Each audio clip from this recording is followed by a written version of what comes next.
Jorgen Fenech, principal suspect du meurtre de la journaliste maltaise Daphne Caruana Galizia, a été remis en liberté quelques jours après avoir été arrêté. L'homme d'affaires est aussi le bras droit de l'actuel Premier ministre de Malte. Une situation qui n'arrange pas l'image de ce dernier, qui avait promis de garder l'anonymat et de gracier celui qui révélerait l'identité de l'assassin. Ce sont les enquêteurs et le procureur général qui ont proposé et dit que la grâce présumée accordée à l'intermédiaire, dont je ne citerai pas le nom, était cruciale pour une avancée dans cette affaire.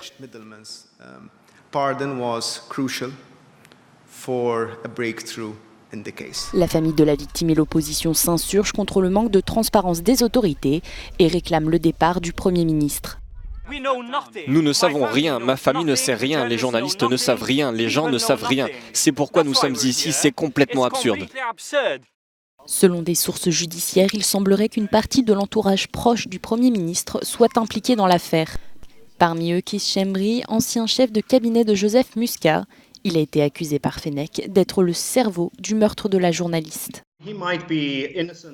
Kees Schembri est peut-être innocent du meurtre, mais nous savons qu'il y a un obstacle potentiel à la justice. Il a en effet essayé d'envoyer un message au présumé cerveau de l'opération alors qu'il était en état d'arrestation. Nous demandons donc ce qui s'est passé. Il n'est pas impliqué dans le meurtre, mais qu'en est-il de la question de l'obstruction à la justice ? Daphne Caruana Galizia enquêtait sur les politiques corrompues quand elle a été tuée en 2017. 2 ans après le drame, les manifestations continuent pour éclaircir l'affaire et défendre la liberté d'expression.